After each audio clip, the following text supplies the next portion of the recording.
Hey everybody, welcome to the Crohn's Fitness Food Podcast, dedicated to raising awareness, sharing IBD stories, and offering support for those with Crohn's and colitis. Together, we can share knowledge, experiences, and help show the world the many faces of IBD.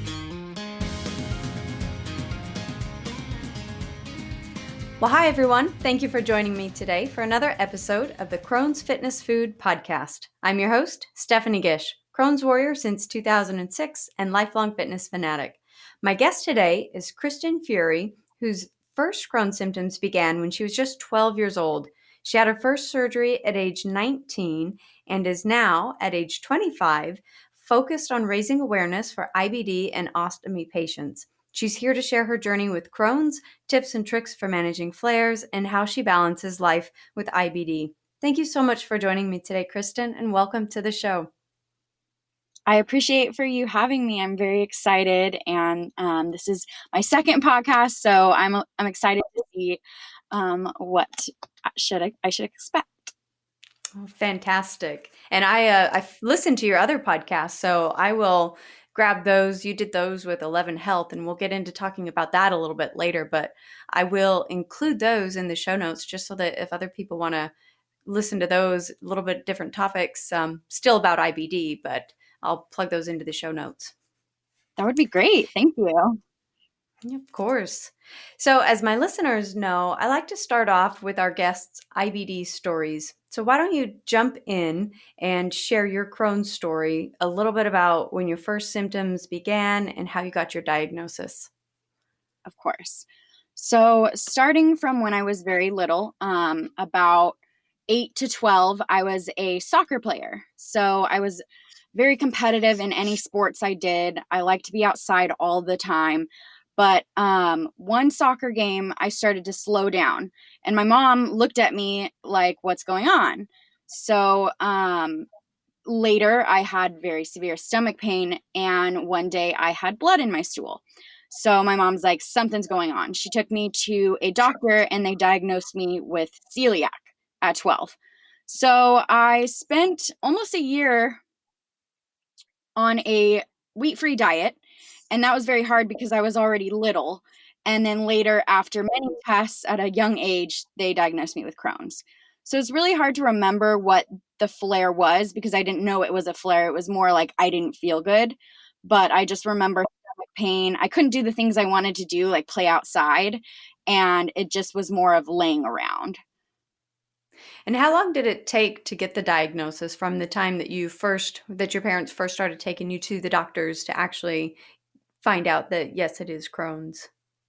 I want to say a year, and I want to say it was like 3 different medical teams. So I started at one hospital and they said celiac, and I got a second opinion and they couldn't figure it out. So I kept jumping from medical teams to medical teams, and it was almost like I felt so desperate to know what was going on.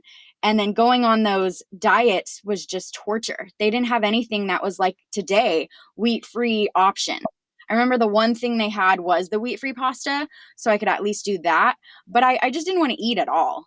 So very, very young age, not being able to eat wheat, and then also being in pain all the time. So Yeah, it's a bad combination. Hard enough when you're an adult to be facing that, but when you're 12, you're just so young and you don't know what to do at that point. exactly.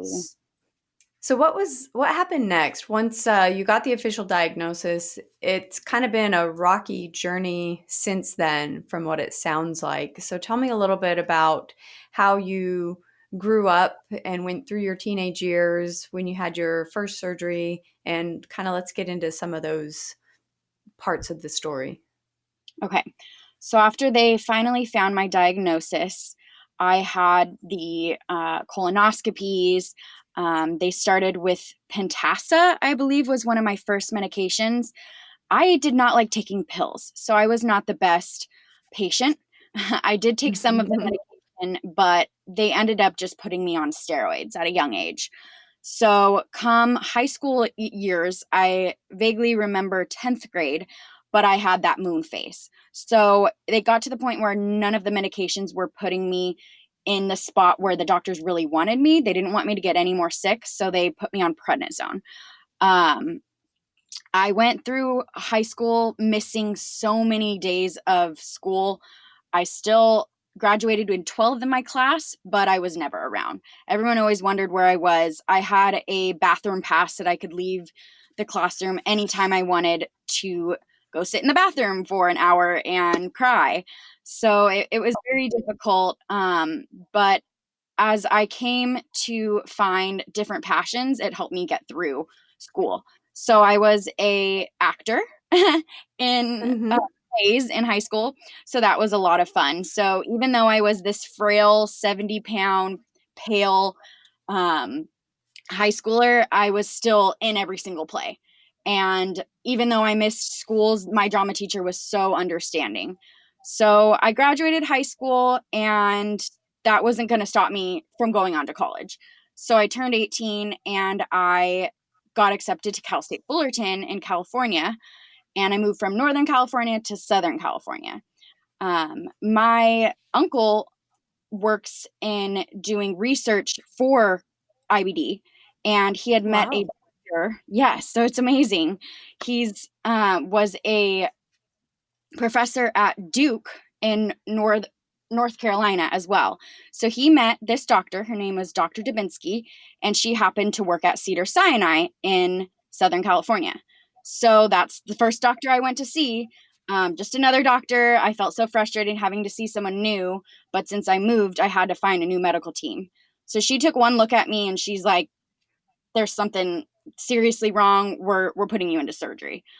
Scared to death to hear that because I never even thought that you could get surgery because of Crohn's, which is kind of Mm-hmm. ironic because my nana grew up with Crohn's and had an ostomy bag, but I wasn't aware of anything. My parents were very protective and I was very naive. I didn't know anything about anything because I was sick for most of my life. So I go into ostomy surgery the next day. I have no time to prepare, no time to research, scared to death, and they tell me I'm going to get an ostomy bag. They say it's temporary. You're going to get this reversed. We need to get this on. We need to get this ostomy developed, not developed, but set right away. Mm-hmm. So I wake up and I'm in severe pain. I'm only in the hospital for 4 days, but a couple months later, I gained 50 pounds. So Wow. my IBD has just been up and down, but that ostomy surgery kind of was the most defining part in my IBD story. Mm-hmm. I want to jump back into that in a minute here, but you touched on something I want to kind of call out a little bit more. You mentioned when you were in high school that you found different passions to get through, and I've been doing a lot of just research and focus on mindset lately and just how our mood and our emotions really affect our physical body as well. And I've always said that it's so important to find a passion and to really find something that you can look forward to. So tell me a little bit more. Talk about how finding that passion, what that did for you being in high school, but still dealing with IBD. How did that passion help get you through the days? Can you talk a little bit more about that and what Yeah, it of did? course. Yeah. So, like I first mentioned, I used to play soccer. Soccer was my entire world and it was my dream. I wanted to go on to play competitive soccer in college and become a soccer player. So, when I got that kind of ripped away from me, I not to sound dramatic, but it was just Mhm. it was my whole world. So, since I had that IBD, I was not able to do that. But when time came for high school, there was the drama department. So I took that first year of drama class and I fell in love. I went on stage and I didn't have any fears or anxiety, and it just made me feel so happy. So I would come to school feeling horrible. I'd be in pain. I'd just not even look good because I didn't even feel well enough to feel good. But then I'd get into drama class, and all of the people that surrounded me, some people are bullied in school. Some people are a little bit different. So theater kids are very different. They're so energetic and happy and full of life. And I just was always like that. And I still am. I'm always just kind of over excited about everything. And they just made me so happy. So I decided that instead of just feeling horrible all the time and never wanting to do anything I loved, I would find that theater got me through my school days when I could attend school. So I would do those Mm-hmm. plays and I would invite my friends to come. My friends were cheerleaders and football players, and I was in the drama department. So I kind of hung out with many different crowds. I wasn't just in one group. I kind of spread myself, but I would invite them to come see me perform. I had my Nana come. My Nana passed away a couple of years ago, but she was one of my huge supporters, and it was always so great to see her there in the crowd, as well as my mom and my dad. So that was something that made me happy. And with a disease that affects your mental state, your physical state, everything, being happy is sometimes really hard. So for that one passion to make me happy, it kind of changed each and every day when I was surrounded in that kind of scene. That's awesome. Thank you for sharing a little bit more about that. I love hearing it. So you mentioned you're very energetic, which you definitely are, and most of your posts are very positive, but you do share all the different sides of Crohn's in your story, and you've had some posts that have been a little bit more sad at times, but overall you're very positive and you're very energetic. Talk a little bit about how you've been able to keep that mindset and keep nurturing that mindset as you get older and as you continue to battle with IBD. So it wasn't always like that. It was really hard when Hmm. I first had my surgery. So when I found that positivity got me through hard times, that was something that I always needed. So many people go through a lot of things in life. So I will never judge another person after going through something like this. But if someone has a certain attitude or they're acting a certain way, it may be because they're going through something. So having that positive light in people's lives, even if maybe they cut you off on the freeway or they say something kind of not as nice to you and you give them a smile, it changes their entire day. So a lot of my friends always say, I would never know you have this illness because you're always so positive. And sometimes I have another Instagram, and sometimes I post a lot of happy things. And then when they find out I have Crohn's, they're like, there's no way because you're always happy and positive. So I Hmm. don't think that being positive and happy necessarily would mean that you are healthy and would mean that everything is always right in your life. It's just a something to get you through things, if that makes sense. Yeah. I couldn't have gotten through this disease without my positivity. There's two things that I will forever be thankful for, and that's my parents for always being there for me and taking care of me, and my attitude and my positivity that I'm thankful to have. Because sometimes people have certain mental illnesses or things like that, and sometimes you can't always be positive. So I always tell people, whether it's the patients I work with or my friends who have IBD or chronic illnesses, if you at least have 1% of positivity, it everything isn't going to change. You're going to get through the next day, you're going to get through that severe surgery that you have just had, and you're going to see the next day positively. That's an important message to have because it really does make a difference. It's so sometimes it can feel so easy to just spiral downward in our emotions. And so to just I love how you point out that if you just have that 1% positivity, you can you can kind of embrace that and call that up and it can grow from there. But it's an important message. It is. And don't get me wrong, I'm not this always happy, positive person. My posts lately, I have been sad, and people are sad because sometimes you're scared of what's coming. But I do at Hmm. least have the 1%, and I won't ever lose it. I love that. So tell me a little bit more. Let's jump back to your ostomy surgery. You mentioned it just kind of happened right away. There was no time to prepare or wrap your head around it. So talk to me a little bit about what that process was like of actually getting the surgery and then looking back in hindsight. Are there different things that you wish you would have known going into it or just things you wish you knew then what you know now? Yes. So I remember that I drove to Beverly Hills from Orange County. So it was about an hour and a half to 2 hour drive. And I was just extremely nervous. It was with my mom, and we got to the appointment and we waited. So that wait time just felt like forever. And we saw the person that comes in and asks you a couple questions and take your blood pressure, the nurse, and then another person comes in, and then you finally see the doctor.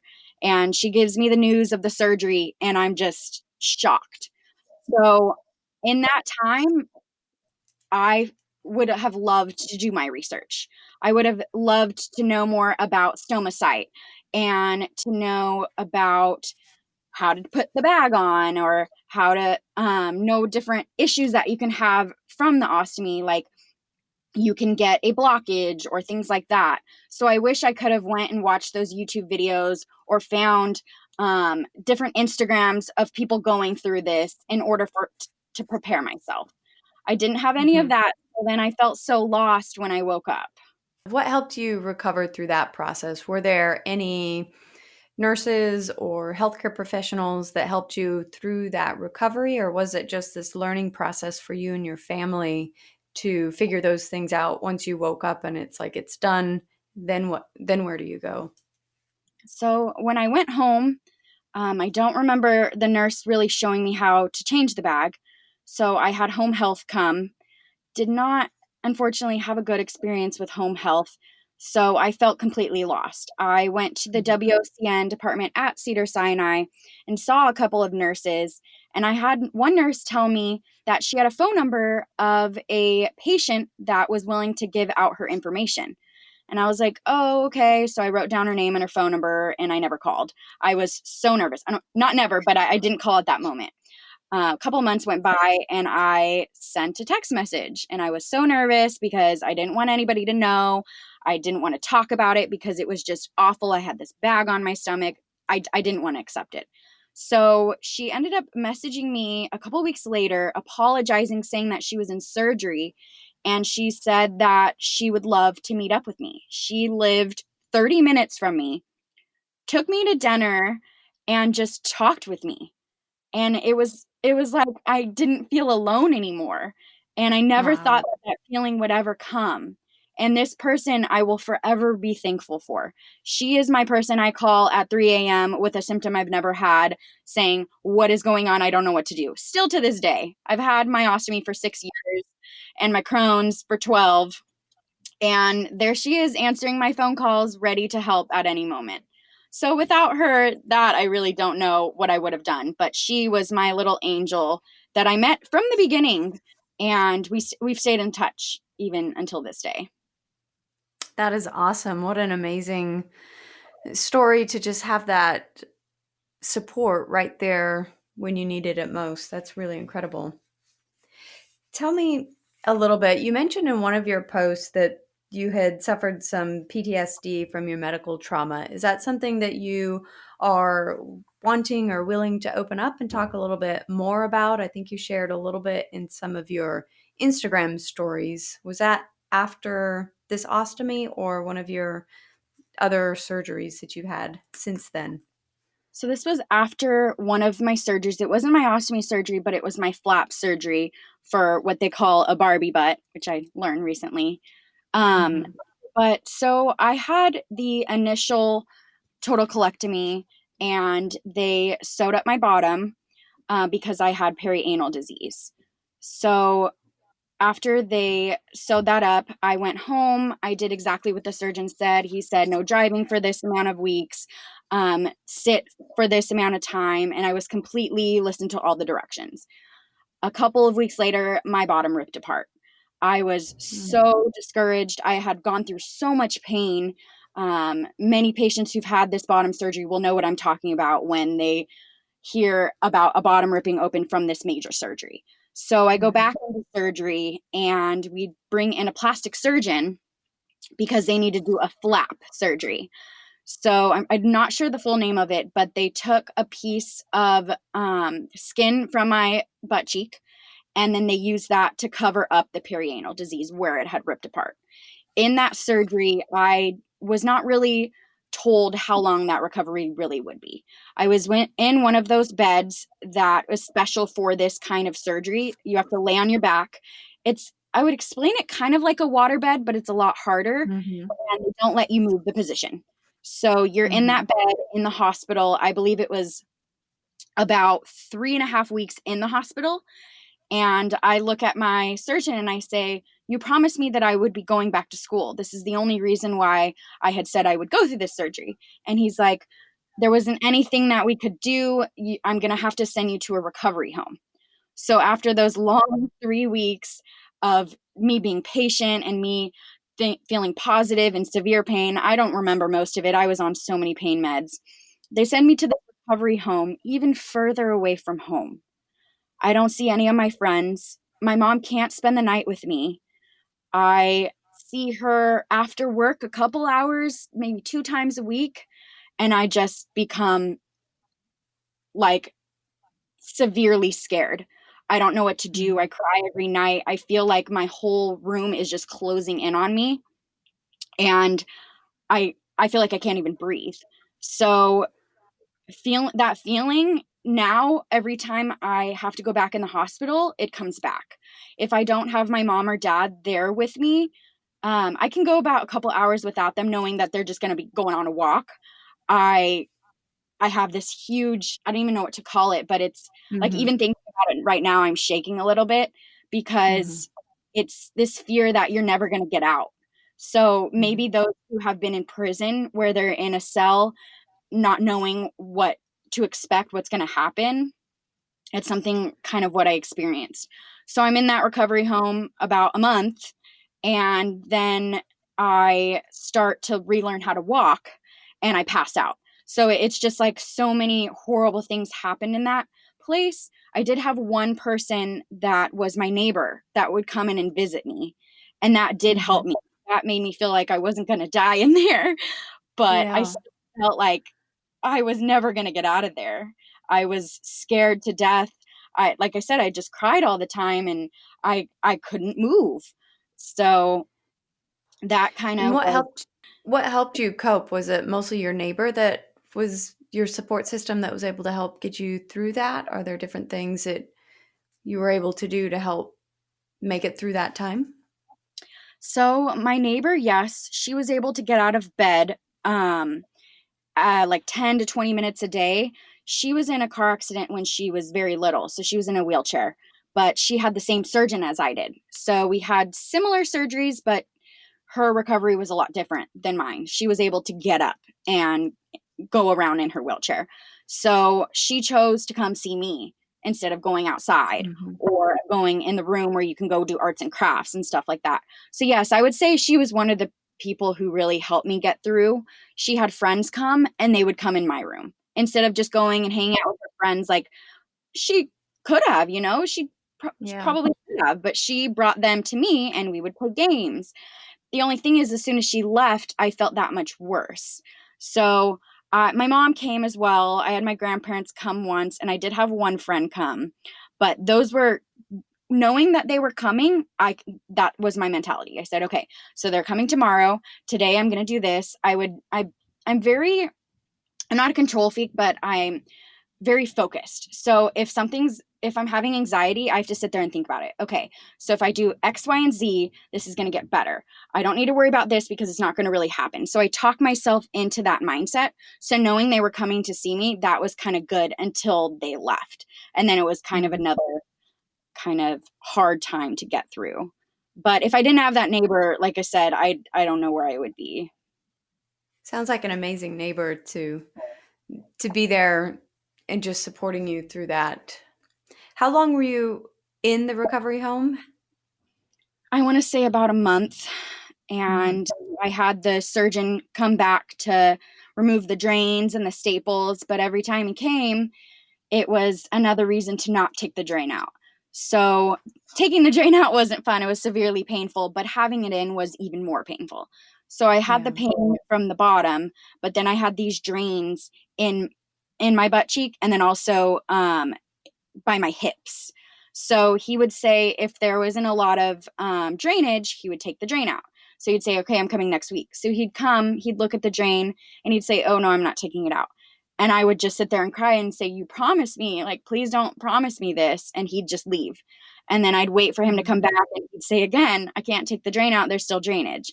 So kind of that was another thing that I had to kind of manage in that place, hoping that he would take out these things that were causing me pain, but it would be painful when he took them out.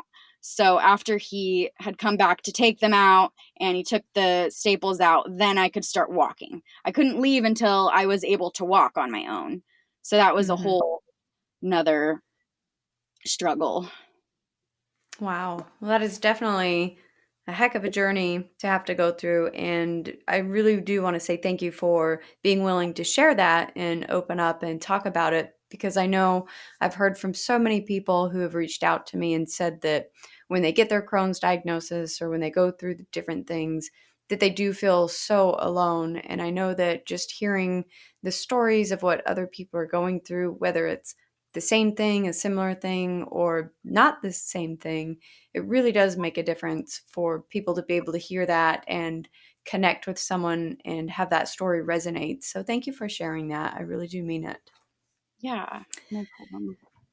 So let's switch topics to, I guess, something a little more fun for a minute. Let's talk about food. I know for IBD patients, we're all so different in what we can tolerate, and it fascinates me just to the nth degree of how different we each are. So tell me a little bit about, has food ever been a trigger for you? And then since your ostomy, is that something that you have to watch and pay attention to, or do you have a little bit more flexibility now that you've had the surgery? So after the surgery, I know they had said no nuts or seeds or fruit peels, things like that, but I had never had any issues with them. I'm able Mhm. to eat any kind of nuts, seeds, fruit, anything that may cause a blockage. So things like that, I have not really needed to stay away from. But my trigger foods, when I am in the flare up, which I was in a flare up until this year. So Mhm. things that any kind of foods would hurt me. But I would say specific foods like red sauce for like pizza or spaghetti, ketchup, lemonade, anything with acidity would trigger me. But I'm very lucky to not have I had a partial blockage, but it was not due to food. So I haven't had those issues as of my surgery. Um, but I know a lot of people say be careful with chewing. So I think maybe that is why popcorn, nuts, seeds. I don't, I try to stay away from them, but if I do eat them, I do pay attention to chewing. But I would Mhm. say I'm very lucky with the food. Yeah, that's awesome. And the red sauce is one that I know has come up quite a bit. I know it's a bother for me, and I've heard a lot of people say that the red sauce is a trigger food for a lot of people. It's kind of just, Wow. it I've never heard fascinates that. me. So yeah, that's crazy. Yeah. Huh. Well, I'm glad you're able to enjoy a variety of foods now. That's definitely a positive. Yeah. So, like I said, any type of foods will hurt me when I'm in the flare. I know some people can kind of do like the brat diet and not have pain, but unfortunately, even when my Crohn's flare starts to happen, it's any food. So it's kind of great that I know what's going on and can hopefully stop it before it starts. But I think many other people may be able to resonate with that. So that's why I just wanted to share it. No, yeah, that's a great thing to throw in there and mention. Tell me a little bit more about flares, because I read in your Instagram and you just mentioned it here that this is really the first time that you've ever been in remission. And so, which is great. So, knock on wood that you're able to stay there. But that means you've spent a very large majority of your time battling flare ups and symptoms. So what are some of the things that you have learned over the years as you've tried to navigate your symptoms, whether they've been mild or severe or somewhere in between? What are the things that you've done that you have found have helped you to kind of take care of your body and get yourself through those times? So after my surgery, I thought maybe that would be the cure to my disease. I wouldn't have any Hmm. symptoms, I'll be better. But what it did was it helped me gain the weight. I wasn't dying anymore because I didn't have my colon inside of me killing me. And I was able to still live even though I had the symptoms. So my symptoms have always been around. So me being able to manage those was really, really hard. I would say rest is one of my biggest things that helps me. The more I give advice, the more I like to take my own advice. So Hmm. as the time goes by, I do take my own advice as much as possible because resting for me, as I said, I've had a flare my entire Crohn's life. I haven't been able to do anything. So in this remission, I don't want to rest. So when I start feeling bad, it's very hard for me to go sit when I talked about that surgery where it was a 2-month surgery and then coming home to recover after that, or the other 6 surgeries that I've had in the last 6 years. So rest is very huge. Listen to your body, listen to your medical team. If your body is saying, please go out that night, or please don't overwork yourself, listen to it. Trigger foods, stay away from them. I know they're probably your favorite. I would say ketchup's my favorite food. I know it's not a food, but I love ketchup, but it hurts me. So when the flare is very, very bad, I stay away from those specific foods that really hurt me. Anxiety is a huge thing for me. When my disease comes, my stress increases and then it affects my anxiety. So lately, I've had the worst anxiety. And for me to think about things to help that anxiety, they really do help. So I go to the beach, and that's kind of my way of getting away from everything that I'm thinking about. I've gone to the beach after a surgery and felt no pain. I would just close my Wow. eyes, listen to the waves, and just be there in the moment. And it just seems like all of my worries go away. Hanging around my friends, they are very good distractions for what's going on. It's weird how much pain you're in, but then when you're around somebody that's distracting you from it, you're like, oh, I don't feel pain anymore. I forgot I was in pain. Hmm. So that would be my second. And Hmm. then my third is dancing. So dancing is my entire life now. I line dance twice a week when I'm feeling okay. I haven't been feeling well the last few weeks, but I go line dancing with friends and it's like the beach. I forget Hmm. everything. And my friends say that they see me smiling and they're like, I just can't believe you're smiling with everything you're going through this week. And I say, it's dancing. So if you find things like that can kind of help control your anxiety and your stress, I believe personally that it may help your disease. So when my anxiety is under control, so I'd say the last 2 days have been good days for me. It's very up and down right now, but I was around friends and I was doing things that would distract me from the anxiety. So Hmm. those 3 things, they're not the probably tricks that people have heard, but stay away from trigger food, get some rest, and find ways to help your anxiety and your mental health. Those are great tips, and they're good reminders too of I think we can't be told enough, we can't hear it enough of, that we need to rest, because I know I've said it for many, many years of I've told myself, all right, I need to go to bed early, I need to rest, and I've known it, but it's like it really had to be, just beat into my head over and over and over for me to finally, have it click. Like I just need to rest. So, And then you do it and you feel better and you're like, why didn't I do yes, this earlier? exactly. Like I should have been doing this, 15 years ago, but but we don't. We don't listen to ourselves, and I think we just have a tendency to keep going. So, those are definitely great tips and very good reminders. Why dancing? Was that a passion that you've always had, or was it something you just thought it would be Actually, fun to do to get out? so I always wanted to be on like a dance team in high school. I loved dancing. We had the school dances and I would just go and kind of like freestyle dance and I loved it. So at school Mhm. we only had band and theater. We didn't have like a drill team or anything like that. So I would dance for fun, but coming in college, so I grew up in a country town. So I listened to country music, I Mhm. raised Well, I'm pigs. here in Texas. Yeah, so I was fully country. So when I got invited to go line dancing, it was just amazing. There's choreographer dances, everybody's doing them together, even if there's people who aren't dancing that you just talk with. But the dances were just so much fun.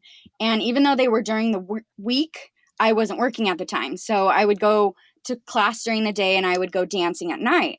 So I've actually been going to these country bars since I was 19. So it's been 6, 7 years, and it's just helped me get through pretty much my disease. Like, it's something that's very positive, and I can go there with my friends and I can dance. So even when I go to non-country bars, I like other kind of dancing too. I can Mm-hmm. basically follow anyone who leads me in any kind of dance. I'm very coordinated. So I think that's, again, it's something that when you're good at something, it's a lot more fun to do. So just that choreographer dances and being around my friends, it just became another one of my passions.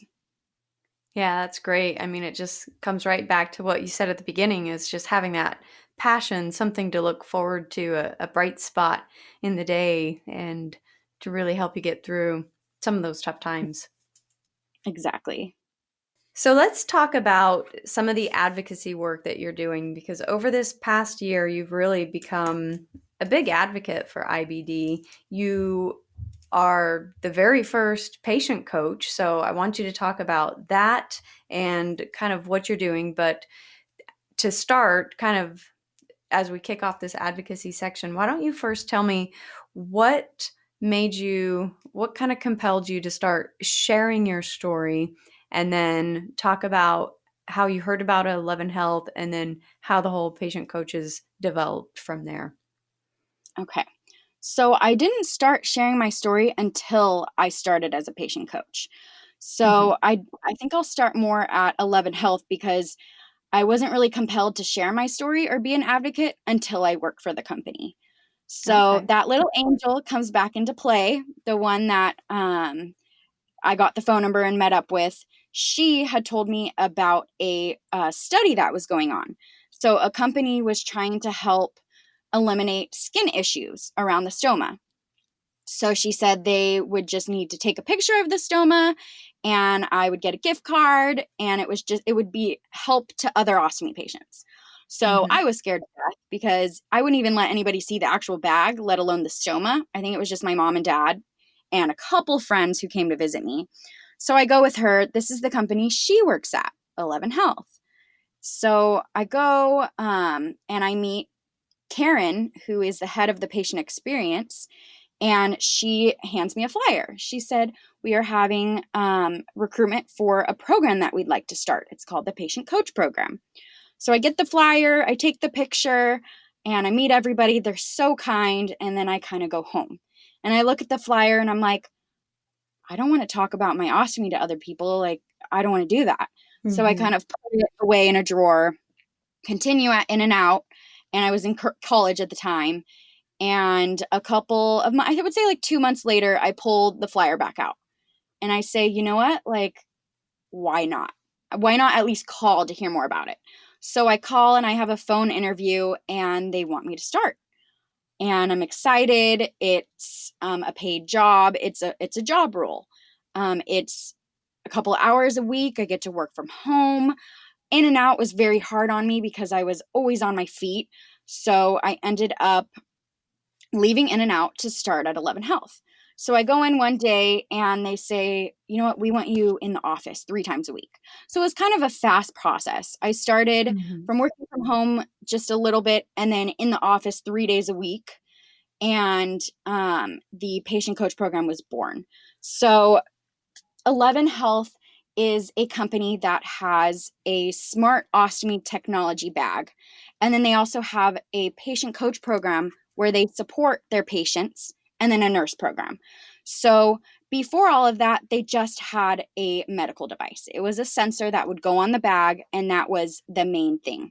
It's a startup company that was created by an IBD patient. He was the Hmm. 11th patient in the UK to undergo a small bowel transplant. So he wanted to create something that would make ostomy patients' lives easier. So first he came up with the technology and then met Karen, one of the most amazing people that you will ever meet if you ever see her in person. Hmm. She developed an idea to have a program for the patients, to support them, to help them with the device, to help them not feel alone. So that's where I came in.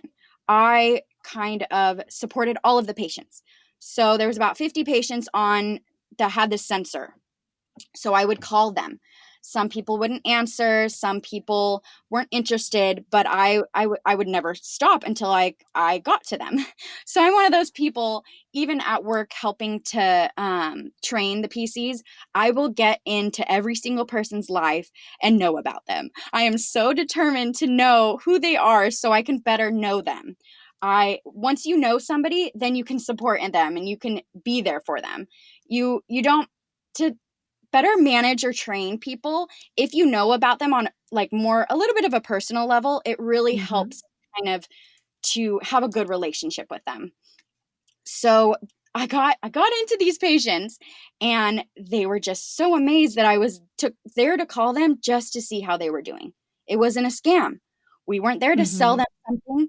If for some reason that medical or the technology didn't work for them, I wasn't going to go anywhere. I was still there to ask how their lunch with their mom went or how their stomach was feeling because they had the flu or different things like that. I was still going to be there for them no matter what. So as the company grew and we started to recruit a little bit more coaches came in.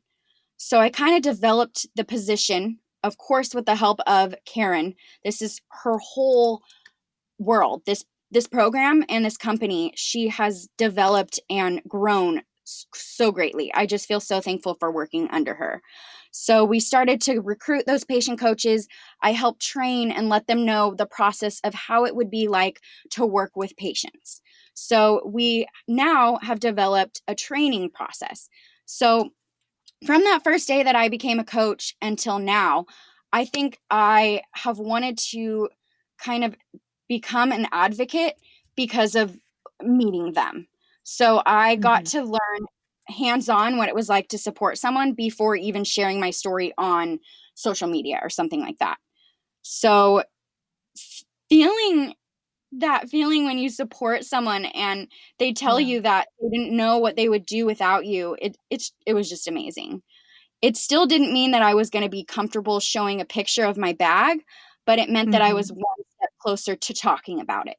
If I could tell them about my story and support them a better way, that meant that I was one step closer. So, about a year into the company, I started my Instagram. And then when I posted my first picture with my bag, all the coaches were commenting. They were saying how proud they were. And it just made me feel so great. Now I am a couple months into the Instagram and I get messages daily. And they say, I am so happy for your honesty because that is exactly how I'm feeling. So I don't think social media is always about being positive and sharing about different tips, but it's also about sharing exactly how you're feeling because Mm-hmm. anybody can kind of talk about how to shower with an ostomy or what a surgery may look like. But if you actually share what you're feeling at that moment, someone else may kind of see that and maybe they may not feel as alone as they already do. And that's kind of what the Exactly. patient Coach program is put in place for. We're here to help with the technology, to help you not feel alone, to help you with your bag changes, or if you're afraid to tell your boyfriend that you have an ostomy, we're always going to be there. And we're like a friend. I have patients that I've talked to since November of 2017, and they're like my little buddies. I'm always going to be there. What an incredible journey to have gotten in touch with 11 Health, to be part of it, and to be involved in such an amazing program. What is it? What does it mean to you? What is it like to actually know that you were on the forefront of such an incredible program that is here for IBD patients? I would say I feel lucky to have gone to that first day of that study. I got to meet Karen, I got to meet a couple of the engineers, and then I got to start in this company. When I got to know Michael, the CEO, a little bit better, I was amazed of everything that he was doing. He is the most selfless person. He created this company not to make money. It is nowhere near anything for that. He wanted to help patients not feel like it was the end of the world because of this ostomy bag. You had Mhm. to learn how to know when to empty the bag and deal with leaks. And he wanted to create a family, the 11 Health family, to help patients. So me coming in at that right time, I felt lucky to have been found. And now looking back of how far we've come just with the patient coach program, I'm so happy. And I can't believe how far that this program has come now and how far we can even come in the future. So as the company develops more technology and more exciting news, the program for the patient coaches is going to get even better. We are now health coach certified. We go through a very strict training process. The coaches have to go through all of these steps in order to even speak with a patient. And I get to see it all, and I get to be a part of it, and I get to stand by Karen and just be proud of everything that we have done. And I couldn't be happier about it. That's awesome. I'm getting goosebumps. I'm just so excited. It's an incredible thing. How old is 11 Health? It's still a really new company. How old is 11 Health? And then have you been there a year and a half? I started in November of 2017, so almost 2 years. And I'm drawing a blank, but I would say they're about 5 years. So when I came in, they had the technology out, but before that, they had gone through the prototype of the first technology and then the development. The company started in the UK, so they came over to the US, and some of the employees are still in the UK, but I will have to get back to you on that full Mhm. year, but I would say 5 years, and I've been with the company for about two. And do you know how many patient coaches you're up to now? We have 40. Wow. Oh, it's just great. And I'm actually helping with the recruitment process. So we have an amazing patient coach manager right now. And between the two of us, we are in all of the interviews for the new applicants. And we just get to learn all of these amazing people's stories and get to know them. And those who join the family, we just get to welcome with open arms. We have this communication platform, WhatsApp, where we support each other internally in the program. So we're there supporting patients, but we're patients too. So even though we're here to support other ostomy patients, we have surgery and we have flares. So we're able to kind of talk amongst each other and just be happy for successes, and then be there to support when people are in surgery or they're not going through the best of times. Such an incredible resource. And so you actually have not just your patient manager role, kind of the patient coaching aspect that you do there at 11 Health, but you also have another major role in putting together the very first Hope conference. So do you want to talk a little bit about that too? Yes, I would love to. So, Hope is our very first conference, and I was asked to project manage, which was a huge honor for me. I'd never done something like that. And my role is kind of just to make sure that all of the tasks are getting complete and that each week we have accomplished more and more, and we're a step closer to putting on this amazing conference. So it is our first conference, so it's a huge learning experience. We have spoken to so many supporters and sponsors that are going to be there at our event. I believe there's at least 10 that are actively supporting us. We have keynote speakers that are going to be speaking at the conference. And we are just so excited to be able to invite so many different people. So, this conference is unlike many others. I've actually not attended any other conferences, but I know that there are patient conferences, and then there are med tech Mhm. conferences, and then there's for doctors. So, ours is a lot different. We are inviting patients, so they can be ostomy patients, IBD patients. We're inviting doctors, surgeons, nurses, families. So everybody is invited that kind of is in that ostomy IBD community. We are holding a free conference, so attendance is completely free, which is amazing. You just have to get there. And we are having kind of TED Talk style presentations. as well as all of the coaches are giving presentations about their stories. So we have a couple other things that are very exciting as far as events, but for me, being able to be a part of this, I started as the coach, and then I have helped a ton with social media. I manage the patient coach social media, and now getting to be a part of this conference, I just feel so lucky to have been able to grow as a person and an ostomy patient in this company, and then also professionally getting that experience. So Mm-hmm. hope is going to be legendary. I'm hoping it's Mm-hmm. yearly, that it's definitely going to be on our to do to have annually. And I think there's going to be a lot of amazing people there. So I've been trying to get the word out. That's something as the project manager, just sharing it with anybody and everybody, because everyone is invited. And tell me when and where it's going to be and how people can register. Thank you so much. So the conference is in Las Vegas at the Hard Rock Hotel. It is on October 24th and 25th. So a Thursday and Friday. So it's really cool. You can stay for the weekend as well. And you can register on our Eventbrite page. So if it's easiest, if you just want to go to the patient coach's Instagram, and there's a link in the bio, or you can go to the website club11health.com, and there you will find a hope dropdown. So there will be an Eventbrite page where you can learn about the speakers that are going to be there. You can see the agenda. You can find a hotel code that you can use. There's a discount for using that code. I think it's a group code and a plan code.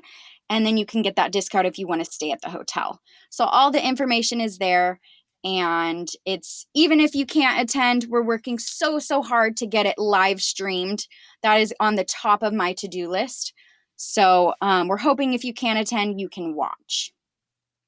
That is awesome. And I will grab all of those links and details and I'll plug them into the show notes so that they're easy to get to from this podcast as well, because I think it's such an incredible thing that you are helping to put together and put on, that it's really going to be such an exciting event. I wish I could just fly out real quick to Vegas and and attend, but Definitely.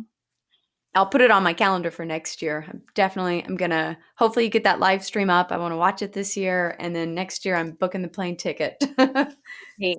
I really appreciate your support. Yeah, I know that you were saying that you wanted to right away. You asked for the live, so I was just happy to hear even people asking that. They said, "I can't attend, but I want to watch. Is there a live?" So we don't Mhm. expect everybody to just be able to. There are health issues. There are work. So things like that. Just having the support of you guys watching just means the world to me and the whole company. It's incredible. I love seeing what 11 Health is doing and just knowing that they're so young and there's so much on the horizon for the company and everything that it's doing and all of the programs. It really is exciting to see this happening in the IBD world. It is. I just think there's not another company like us. So it's just so exciting to be a part of a company that is just so new and fresh, and we really care about our patients. Yeah, and it shows. It definitely does. So tell me, if people want to follow you, follow 11 Health, where can they find you online on your Instagram, and want to share all of your handles for both?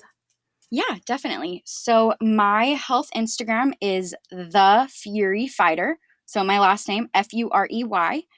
And then I do have a Facebook too with the same handle. I'm working to get my Instagram connected to that for those who only use Facebook. For the patient coach social media, we are on Facebook as the patient coaches. Instagram is patient coaches.